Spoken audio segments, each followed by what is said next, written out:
वसई विरार शहर महानगरपालिका क्षेत्रातील भविष्याच्या दृष्टीने असलेले महत्त्वाचे प्रकल्प व पावसाळ्यापूर्वी करावयाच्या विविध उपाययोजना तसेच पावसाळ्यात दुर्घटना झाल्यानंतर तत्परतेने करावयाच्या उपाययोजना याबाबत महापालिका आयुक्त पृथ्वीराज बीपी यांनी महत्त्वपूर्ण निर्णय घेतले आहेत।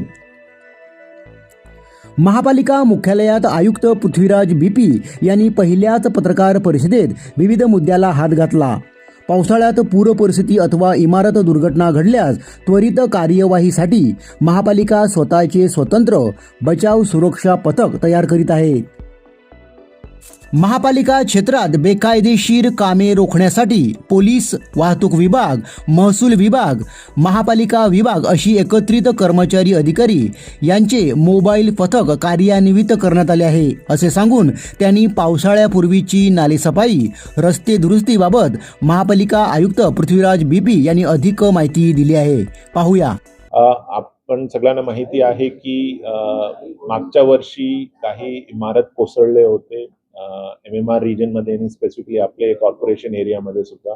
तर याच्यामध्ये बेसिकली जे कॉन्सेप्ट असते गोल्डन आवरच्या की इमारत कोसळले तर इमिडिएट रिस्पॉन्स आपण दिले अर्धा तास 1 तासामध्ये तर त्याचा फार बेनिफिट होते आणि जसं जसं डिले होते तसं तसं परिस्थिती वाईट होते।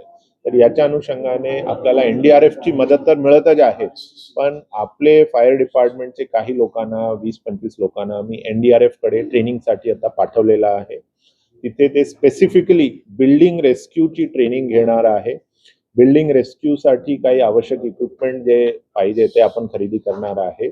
तर हे एक क्विक रिस्पॉन्स टीम म्हणून आपल्या शहरामध्ये काम करणार आहे, डेडिकेटेड की कुठेही बिल्डिंग कोसळली तर हा टीम फर्स्ट रिस्पॉन्डर म्हणून काम करणार आहे आणि डेफिनेटली NDRF ची टीम सुद्धा आपल्या सोबतच आहे, तेही मदत करणार आहे। पण आम्हाला असं वाटलं की स्पेशलाइज्ड ट्रेनिंग घेऊन एक स्पेशलाइज्ड युनिट आपल्याला तयार केली पाहिजे शहरामध्ये, तर त्याच्या अनुषंगाने त्यांची ट्रेनिंग आता NDRF कडे सुरू आहे।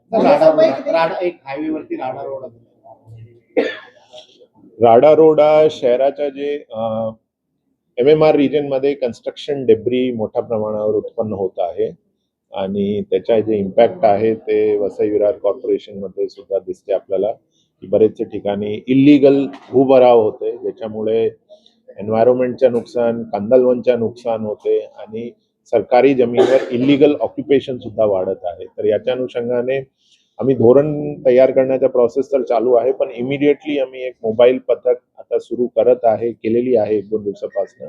त्याच्यामध्ये वेगवेगळे डिपार्टमेंट म्हणजे पोलीस, कॉर्पोरेशन, रेव्हेन्यू, फॉरेस्ट आणि RTO असे सगळे एजन्सीजचे रिप्रेझेंटेटिव्ह ते मोबाईल पथक मध्ये राहणार आहे आणि they will inspect the spots पूर्ण शहरामध्ये कुठे कुठे असे इन्सिडेंट्स आहे आणि जे पण आवश्यक लीगल कारवाई आहे वेगवेगळे डिपार्टमेंट्सच्या मार्फत, म्हणजे फॉरेस्टची काय कारवाई अपेक्षित आहे, त्याच्यामध्ये पोलीसची काय आहे, रेव्हेन्यूची काय, तर प्रत्येक डिपार्टमेंट आपले जे पण त्यांची नियमानुसार कारवाई आहे ते करणार आहे आणि it will be a integrated response. बरेच वेळेस थोडासा डिपार्टमेंटलिझममुळे ऍक्शन थोडासा डिले होते, तर ते डिले टाळण्यासाठी आम्ही हे मोबाईल पथक सुरू केलेलं आहे आणि त्याची एक व्यवस्थित पुढच्या आठवड्यात आम्ही एक उद्घाटन सुद्धा करणार आहे। पावसाळ्यापूर्वी किती नालेसफाई किती पर्सेंटेज नालेसफाई झाली? नालेसफाईचं काम आपला फार वेगाने सुरू आहे।